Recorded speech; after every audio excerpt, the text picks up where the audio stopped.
출애굽기 2장. 그때 레위 지파의 한 남자가 레위 사람의 딸과 결혼하게 됐습니다. 여자가 임신해 아들을 낳았는데 그 아기가 너무나 잘생겨 3개월 동안 숨겨두고 키웠습니다. 그러나 더 이상 숨길 수 없게 되자 여자는 갈대 상자 하나를 준비하고 거기에다 역청과 송진을 바르고 아기를 그 안에 뉘었습니다. 그리고 갈대 상자를 나일강 둑을 따라 나 있는 갈대 사이에 두었습니다. 아기의 누나는 멀찌감치 서서 어떻게 될지 지켜보고 있었습니다.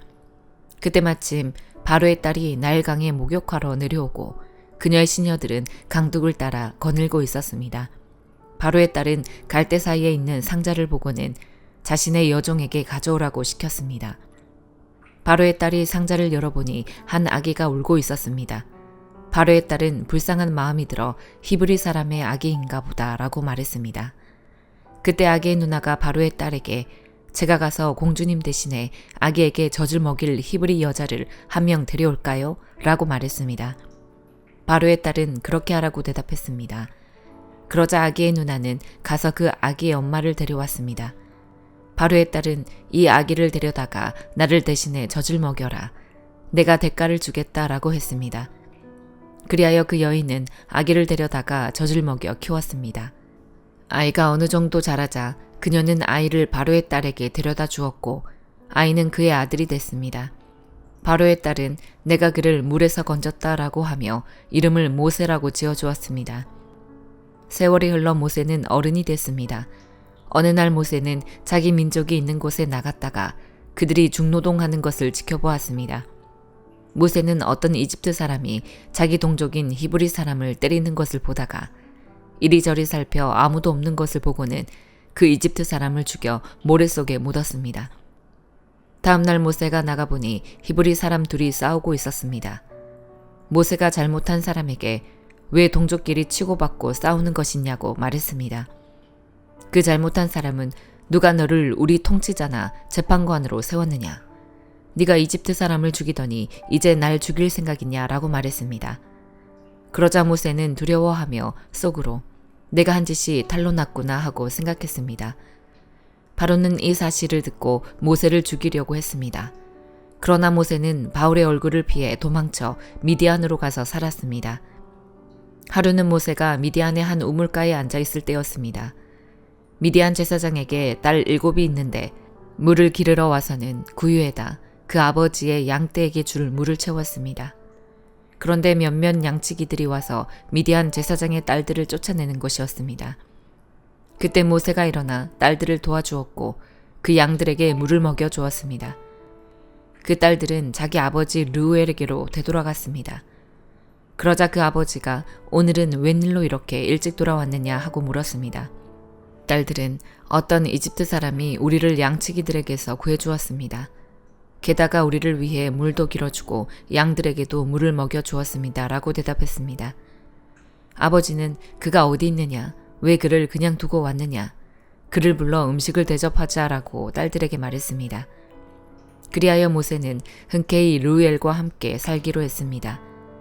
르우엘은 자기 딸 십보라를 모세에게 주었습니다. 십보라는 모세에게 아들을 낳아 주었습니다. 모세는 아들의 이름을 게르솜이라고 지었습니다. 모세가 말하기를 내가 이방 땅에서 이방 사람이 됐다라고 했기 때문이었습니다. 오랜 세월이 흘러 그 이집트 왕이 죽었습니다. 이스라엘 민족은 중노동으로 인해 신음하며 울부짖었습니다. 그러자 이스라엘 민족의 울부짖는 소리가 하나님께 이르렀습니다. 하나님께서는 이스라엘 민족의 신음소리를 들으시고 아브라함과 이삭과 야곱과 맺은 언약을 기억하셨습니다. 하나님께서는 이스라엘 백성들을 보시고 그들에게 관심을 기울이셨습니다. 누가복음 5장. 예수께서 하나님의 말씀을 들으려는 사람들에게 둘러싸여 게네사렛 호숫가에 서 계셨습니다. 예수께서 보시니 배 2척이 호숫가에 대어 있고 어부들은 배에서 내려 그물을 씻고 있었습니다. 예수께서는 그들 중 시몬의 배에 올라타 그에게 배를 못해서 조금 떼어 놓으라고 말씀하셨습니다. 그러고는 배 위에 앉아 사람들을 가르치셨습니다. 말씀을 마치신 후 예수께서 시몬에게 명령하셨습니다. 물이 깊은 곳으로 나가 그물을 내리고 고기를 잡아라. 시몬이 대답했습니다. 선생님, 저희가 밤새도록 애썼지만 아무것도 잡지 못했습니다. 그러나 선생님의 말씀대로 제가 그물을 내려보겠습니다. 어부들이 그 말씀대로 했더니 그물이 찢어질 정도로 많은 고기들이 잡혔습니다. 그래서 그들은 다른 배에 있는 동료들에게 와서 도와달라고 손짓했습니다. 그들이 와서 2배의 고기를 가득 채우자 배가 가라앉을 지경이 되었습니다. 시몬 베드로가 이 광경을 보고 예수의 무릎 앞에 엎드려 말했습니다. 주여, 제게서 떠나십시오. 저는 죄인입니다. 베드로와 그 모든 동료는 자기들이 잡은 고기를 보고 놀랐던 것입니다. 세베대의 아들들이며 시몬의 동료인 야고보와 요한도 놀랐습니다. 그때 예수께서 시몬에게 말씀하셨습니다. 두려워하지 마라. 이제부터 너는 사람을 낚을 것이다. 그리하여 그들은 자신들의 배를 무태대고 모든 것을 버려둔 채 예수를 따라갔습니다. 예수께서 한 마을에 계실 때에 온몸에 나병이 걸린 사람이 찾아왔습니다. 그는 예수를 보자 얼굴을 땅에 대고 절하며 간청했습니다. 주여, 원하신다면 저를 깨끗하게 해주실 수 있습니다. 예수께서는 손을 내밀어 그 사람에게 대며 말씀하셨습니다. 내가 원하노니 깨끗해져라. 그러자 곧 나병이 그에게서 떠나갔습니다. 그때 예수께서 그에게 명령하셨습니다. 누구에게도 말하지 마라. 다만 가서 제사장에게 네 몸을 보이고 몸이 깨끗해진 것에 대해 모세가 명령한 대로 예물을 드려라. 그것이 그들에게 증거가 될 것이다. 그러나 예수에 대한 소문은 더욱더 퍼져나가 많은 사람들이 그분의 말씀도 듣고 병도 고치려고 모여들었습니다. 하지만 예수께서는 외딴 곳으로 물러가 기도하셨습니다. 어느 날 예수께서 가르치고 계실 때 바리새파 사람들과 율법학자들이 갈릴리의 모든 마을과 유대와 예루살렘에서 와 앉아 있었습니다. 그리고 예수께서는 주의 능력이 함께함으로 병을 고치셨습니다. 그때 몇몇 사람들이 중풍병에 걸린 사람을 자리에 눕힌 채 들고 왔습니다. 그들은 환자를 집 안으로 데리고 들어가 예수 앞에 눕히려 했지만 사람들이 너무 많아 안으로 들여놓을 길이 없었습니다.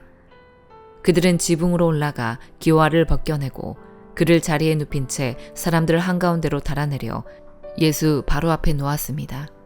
예수께서는 그들의 믿음을 보고 이 사람아, 네가 죄를 용서받았다라고 말씀하셨습니다. 그러자 바리새파 사람들과 율법학자들은 의아하게 생각하기 시작했습니다. 이 사람이 대체 누구인데 하나님을 모독하는가? 하나님 한 분 외에 누가 죄를 용서할 수 있단 말인가? 예수께서는 그들의 생각을 다 알고 말씀하셨습니다. 너희는 왜 그런 생각을 마음에 품느냐? 네가 죄를 용서받았다 하는 말과 일어나 걸어라 하는 말 중 어느 것이 더 쉽겠느냐? 너희들은 인자가 땅에서 죄를 용서하는 권세를 가지고 있음을 알아야 한다. 예수께서 중풍 환자에게 말씀하셨습니다. 내가 너에게 말한다. 일어나 네 침상을 가지고 집으로 가거라. 그러자 곧 그는 사람들 앞에서 일어나 자기가 누웠던 침상을 들고 하나님을 찬양하며 자기 집으로 돌아갔습니다. 사람들은 모두 놀라며 하나님을 찬양했고 두려움으로 가득 차 말했습니다.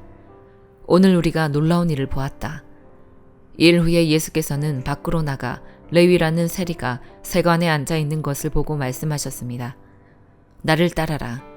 그러자 레위는 그 자리에서 벌떡 일어나 모든 것을 버려두고 예수를 따랐습니다.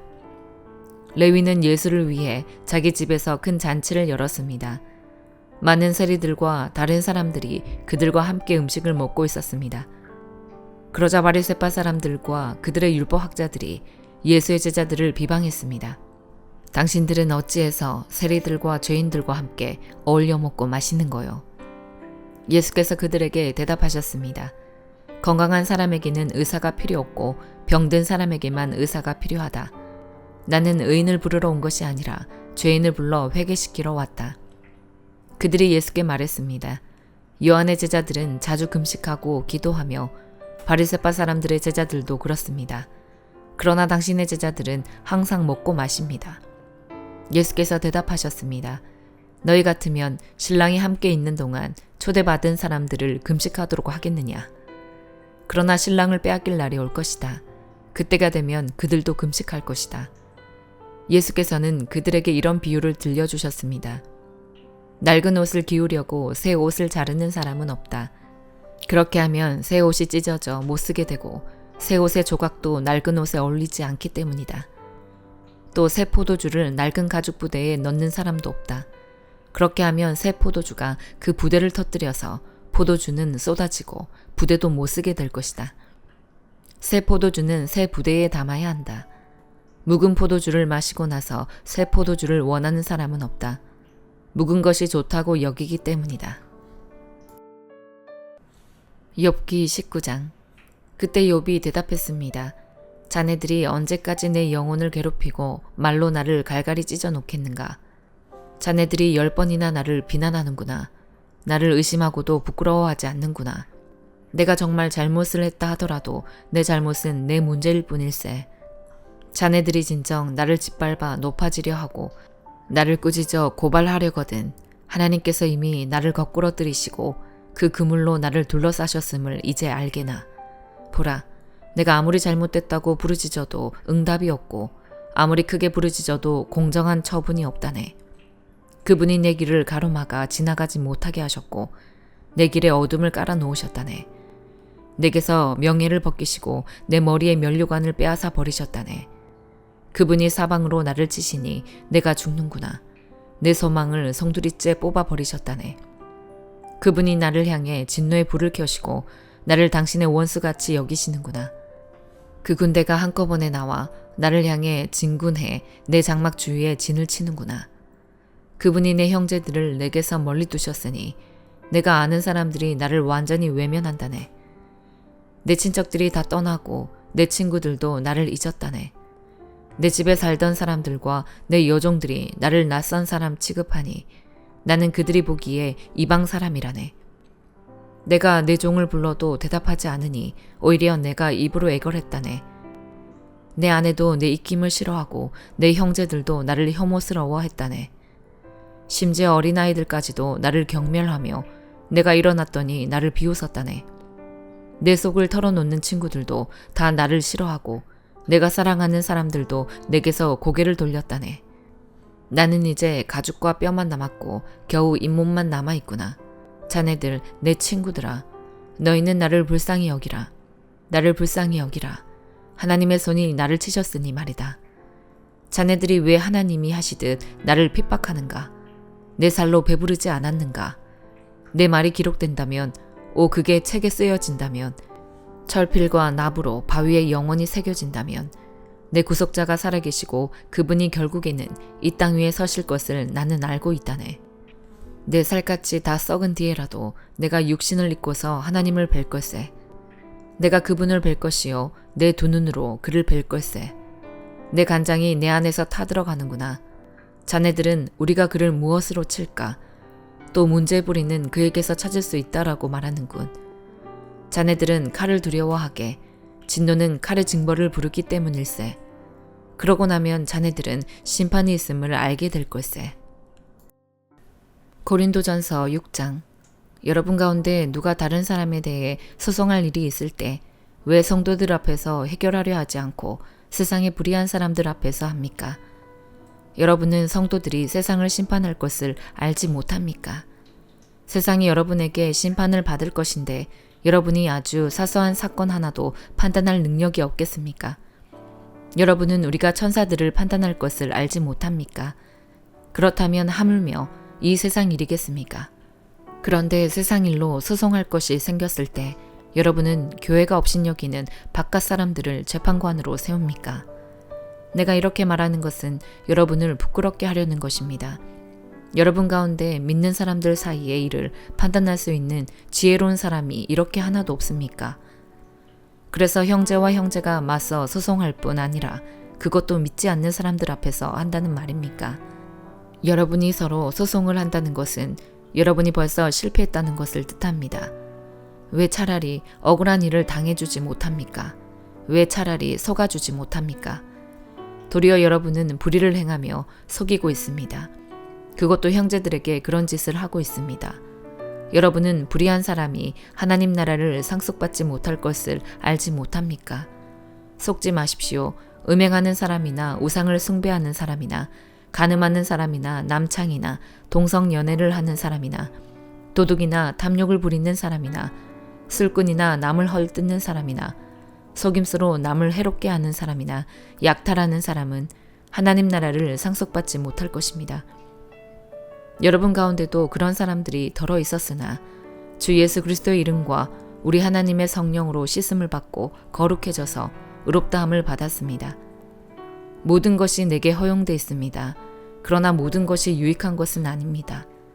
모든 것이 내게 허용돼 있습니다. 그러나 나는 아무 것에도 얽매이지 않겠습니다.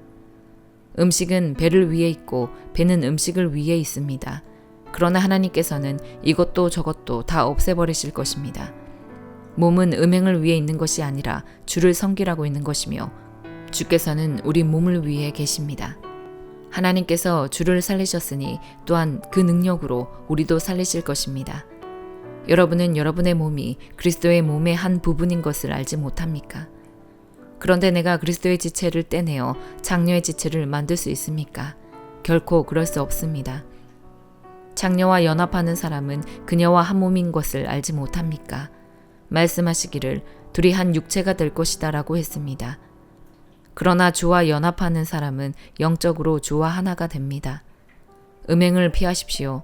사람이 저지르는 죄마다 자기 몸 밖에 있으나 음행하는 사람은 자기 몸의 죄를 범하는 것입니다. 여러분의 몸은 성령의 전입니다. 여러분은 하나님께로부터 성령을 받아 여러분 안에 모시고 있습니다. 여러분은 자신의 몸이 자기 것이 아니라는 사실을 알지 못합니까?